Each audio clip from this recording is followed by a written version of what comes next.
हेल' लोगोफोर खुलुमबाय welcome back to माय यूट्यूब चैनल नोंथांमोन साफ्रोमखौबो आंनि यूट्यूब चैनलनि गोदान भिडिअ फिन खेबसेयाव गोसो गोथारै बरायनानै लाग्रोफिनबावबाय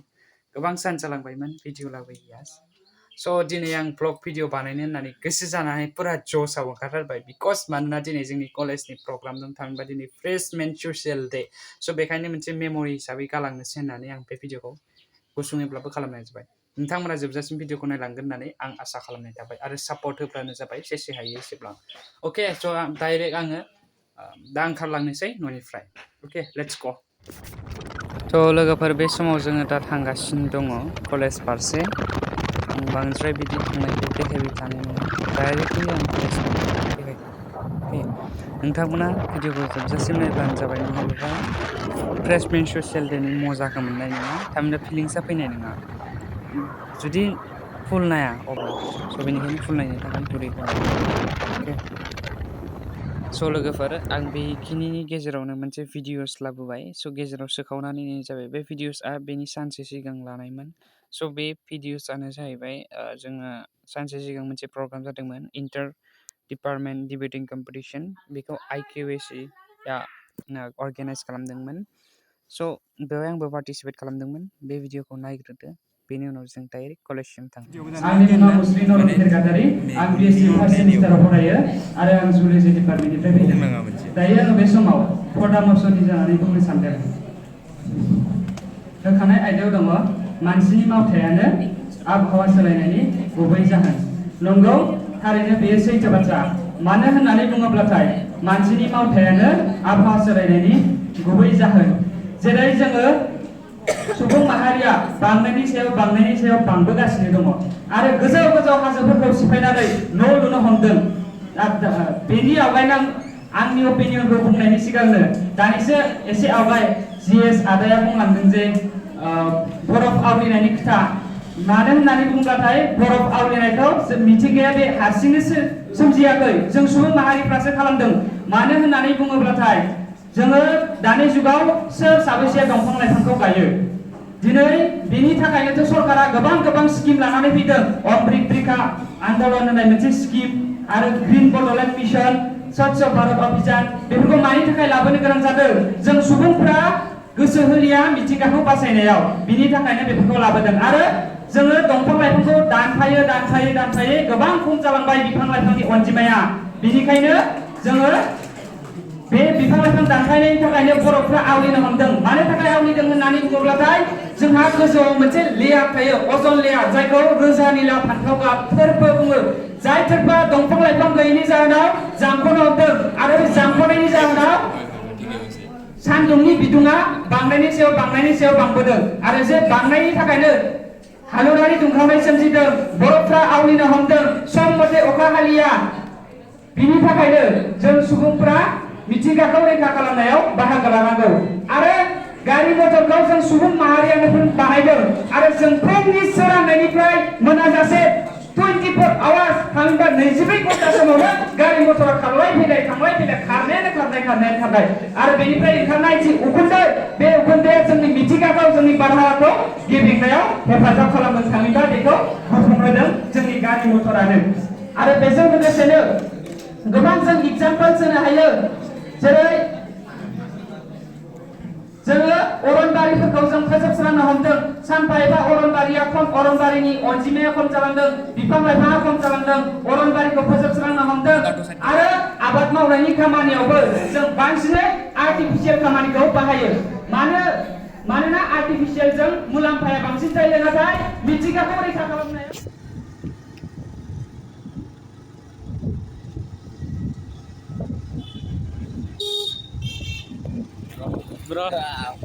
थ' बेफोरबायदिनो फैयै जोङो फाइनेलि कलेज मोनफैबाय जोंनि कलेज जेराव फ्रेशमेन ससियेल डे सेलेब्रेट खालामदों स' बेनो जोंनि सालबारि कलेजआ स' लोगोफोर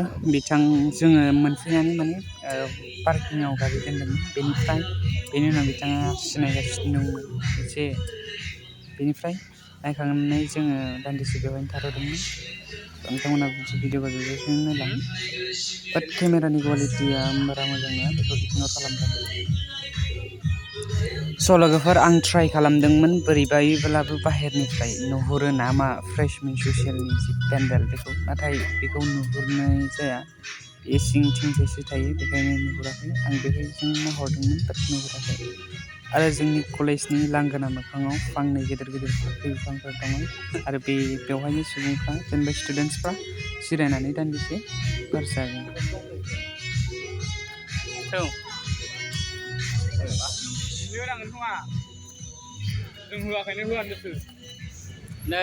नै गाइस जोंना माबाया कलेजनि गेटआ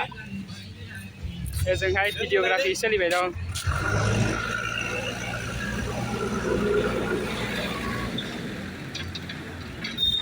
स्टेचु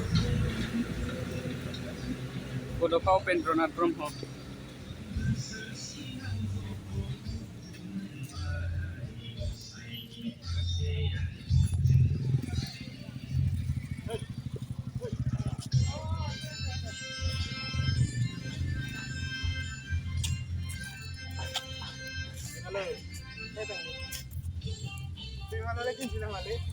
नोंसोर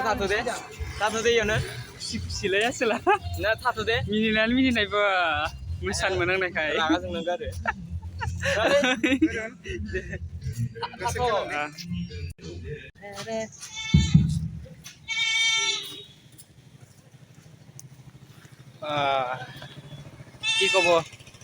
কি ক'ব আজি ফ্ৰেছাৰ্ছ ডে নাই ক'ব লগা নাই বিশেষ একো কিন্তু আজি সেই গান গাব না তুমি আজি গান গাম বঢ়িয়া বঢ়িয়া ৰিলিজ হ'ব তাত মোৰ গান এটা ৰিলিজ হ'ব মোটামুটি দুৰ্গা পূজাৰ আগে আগে মোৰ বন্ধু মোৰ ভাই বুলি ক'লেও ভুল নহয় প্ৰশান্ত দাসৰ কণ্ঠত মই নিজে লিখা মই নিজে মানে সুৰটো আমাৰ দুয়োজনে মিলি কৰিছিলোঁ আৰু সেই গানটো আজি মই ইয়াত গাম আমাৰ ফ্ৰেছমেন ছ'চিয়েলত অলপ ফাৰ্ষ্টৰ লাইনটো শুনি দিবা তো ফাৰ্ষ্টৰ প্ৰথম টেন্টাৰ অলপমান গাই দিম বুলি ভাবিলোঁ ভাল পোৱাৰো খাহেৰে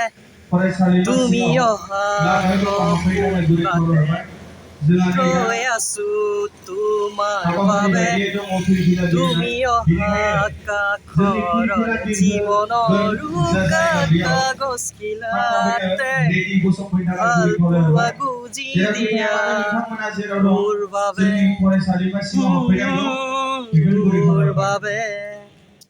বঢ়িয়া বঢ়িয়া বহুত মজা হৈছে ৰোমান্টিক হ'ব না চাগে ফুল ৰোমান্টিক আৰু এইটো গান ফুল এক্সাইটেড মোৰ এটা বহুত সপোন আছিল যে মই নিজৰ গান মই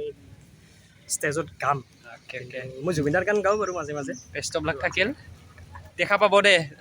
একদমবাৰে ফুটেজটো দেখা পাব অলপ পিছত তাৰ গান গাৱাটো চ' সোমাই যাম গেটৰ ভিতৰত মাতি আছে আমাক ভাই গেৰেম হাবাইনছি ভাই গেৰেম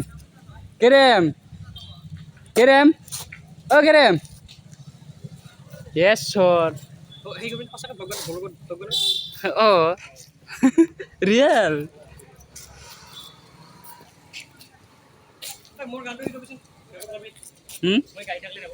ৰেকৰ্ড কৰিম দে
रायजोफोर कलेजाव रावबो गैया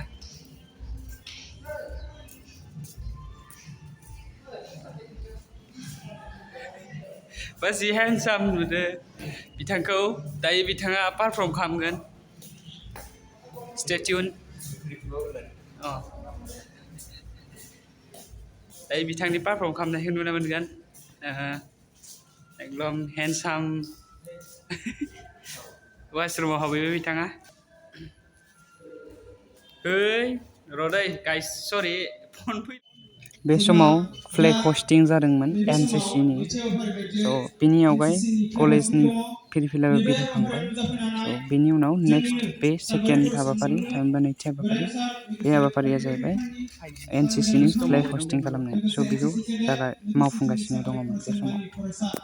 बेफोरबायदिनो दान्दिसे थानायनि उनाव थामहिनबा दान्दिसे समनि उनाव स्टुडेन्टसनि गोदान स्टुडेन्टसफोरनि इन्ट्रडाक्सन लानाय हाबाफारियाबो जागायो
আবৃত্তি কৰিবলৈ ওলাইছোঁ কবিতাটো খুব ৰোমান্টিক আমাৰ ওচৰতে কবিতাটোৰ প্ৰেৰণা তুমি আহিবা ওর পরনি আরে ওরে উপর তোমাদের আছে নিয়ম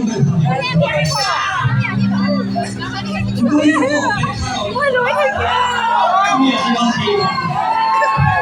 তো কি শিখেছো আদি করে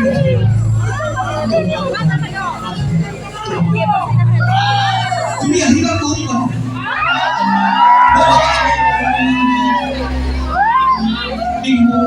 ওর বিখ্যাত তুমি আহিবা কিছু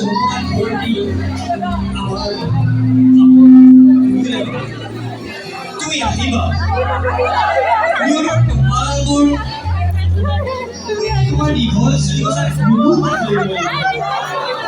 তুমি আহিবা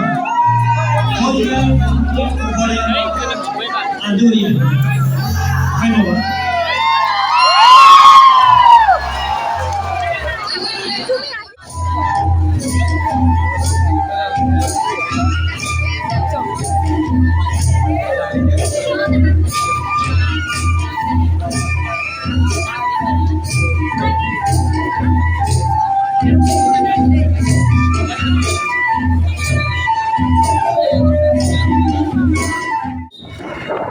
स' बेफोरबायदिनो बायदि बायदि हाबाफारिजों दिनै सानसेनि हाबाफारिया जोबनानै थाङो